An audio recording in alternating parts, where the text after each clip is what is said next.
Vous êtes sur France 24, c'est l'heure du journal de l'Afrique. Soyez les bienvenus. À la une, la République démocratique du Congo. Un nouveau cap inquiétant a été franchi. Les autorités annoncent que plus de 4000 personnes ont désormais été contaminées par Ebola et que 1850 personnes en sont mortes. La vitesse de propagation du virus reste la principale source d'inquiétude dans le pays. Vous le verrez dans la correspondance d'Aurélie Bazara-Kimangula. Dans la vallée du Rift au Kenya, les lacs débordent. Le changement climatique fait monter les eaux à des niveaux jamais vus depuis des décennies.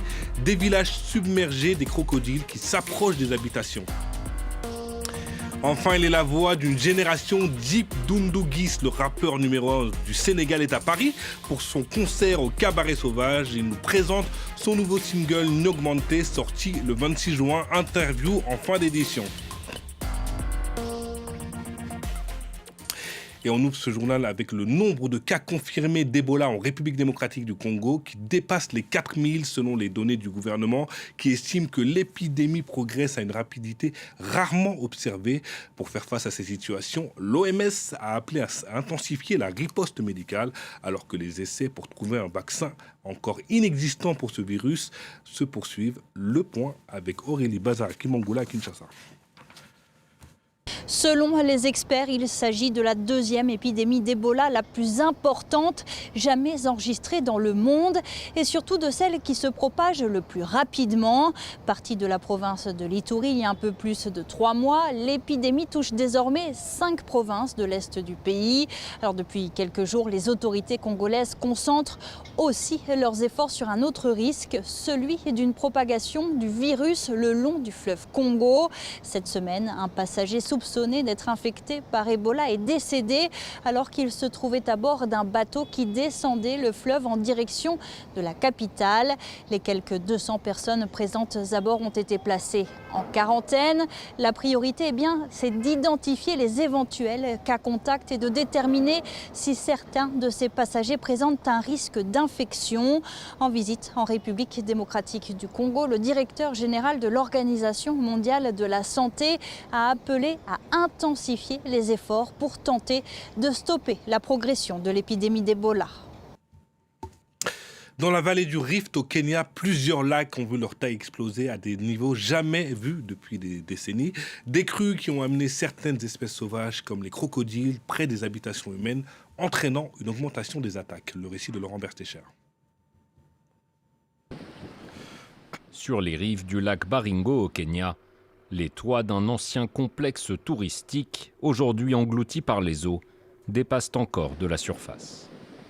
Sur l'un d'entre eux, un couple de crocodiles se prélasse au soleil.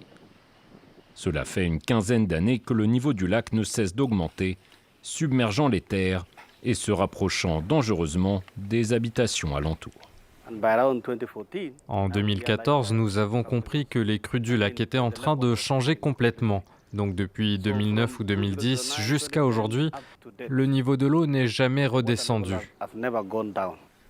Selon certaines estimations, la surface du lac aurait cru de 70% en 15 ans, poussant des dizaines de milliers d'habitants à quitter leur foyer.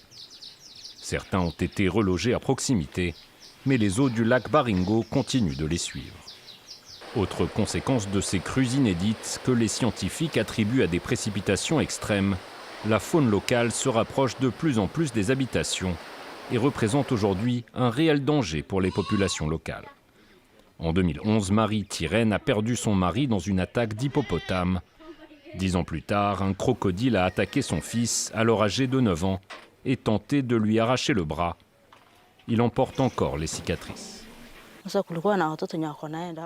Il allait chercher de l'eau lorsqu'il a été attaqué. Il y avait des enfants avec lui et ce sont eux qui l'ont aidé et qui se sont battus avec l'animal. Ils ont lutté avec le crocodile et ils ont tous été mordus.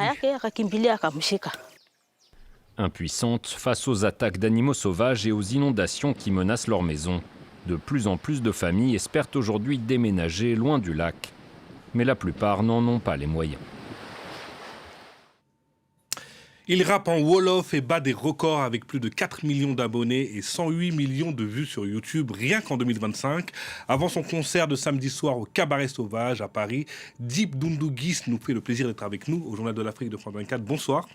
Bonsoir Khalidou. Merci d'avoir accepté notre invitation. Donc vous venez présenter N'Augmenter, votre tout dernier single. Ouais. On va d'abord l'écouter, et on en parle ensuite. D'accord.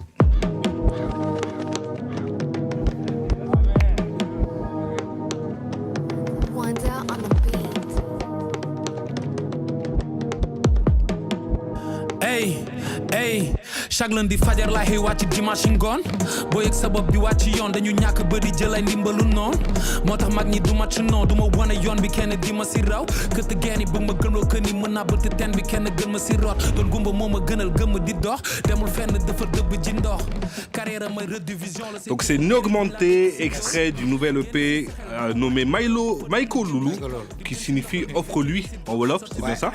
Donc la question que je voudrais vous poser, c'est vous offrez quoi exactement avec cette nouvelle EP musicalement? De la musique. C'est une façon de partager de la musique avec mes fans, mais régulièrement, quoi. Chaque un mois, un projet. Chaque un ou 2 mois, un projet à 4 titres. C'est pourquoi j'ai appelé le concept Maïko Lolo. Donc ça, c'est le premier projet des 3 qui vont arriver. Ouais. Et vous rappez en Wolof, comme je le En fait, disais. c'est 4 titres Oui. sur le projet. C'est un EP. Donc, on va en sortir d'autres projets, d'autres EP de 4 titres. D'accord. Donc là, vous rappez en Wolof, comme je le disais, et vous battez des records. Est-ce que ça prouve que une langue africaine n'est pas un frein à l'internationalisation, comme on le disait auparavant? Bien sûr, parce que le Wolof, déjà, c'est une très belle langue. Et pour moi, le plus important, c'est pas la langue, c'est la musique, comment ça vibre, comment ça vibre, comment ça sonne. Et j'ai signé un deal avec Sony, donc ça prouve que même avec le Wolof, tu peux travailler avec les majors et tout. Donc non, c'est pas une limite pour moi. Et dans votre écriture, dans votre musique, qu'est-ce que vous voulez raconter? Bon, dans ma musique, je raconte ce que je vis, ce que je vois, d'où le nom Dip Doundou Guiss. Doundou qui veut dire Doundou, vivre. Doundou veut dire vivre et Guiss veut dire voir. Donc ma musique tourne autour de ça. Vous êtes un peu un journaliste. Oui, j'essaie de partager mon vécu et de parler avec les autres personnes de ce que je vois sur leur quotidien aussi. Et dans ce nouveau projet, qu'est-ce qui est différent de vos précédents? Ce qui est différent, c'est la musicalité, la DA. Je ne sais pas si vous avez entendu un peu la musique. C'est un mélange de rythmique sénégalaise et du hip-hop. Il y a du beat aussi. Ouais, la prod. J'essaie d'utiliser d'autres types de prod qui vont m'imposer de rapper sur de rythmes différents, en fait, des rythmes qui vont être différents. Okay. C'est par rapport la différence. À votre premier album, est-ce que vous sentez que vous-même, vous avez progressé, vous avez évolué, vous voyez la musique d'une autre manière peut-être? Oui, avec l'expérience, oui, je vois la musique d'une autre manière. En studio, voilà, tu sens que tu as grandi dans le process, tu sais comment aller plus vite. Et par rapport à la musique, tu essaies de sonner différemment, en fait. Ça me permet de ne pas faire des chansons qui vont se ressembler, en fait. Ouais.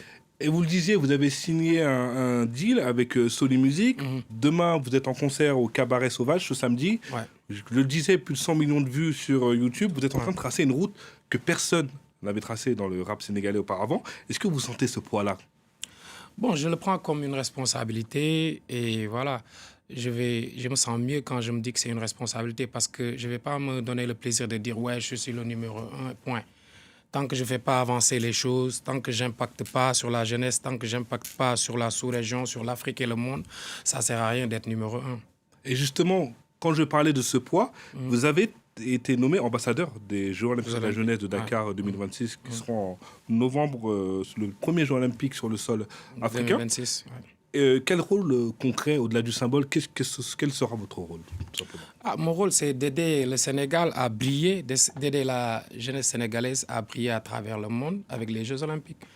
Et à travers ma musique, à travers la culture, à travers tout ce que je pourrais faire. Et je serai le présent, en tout cas.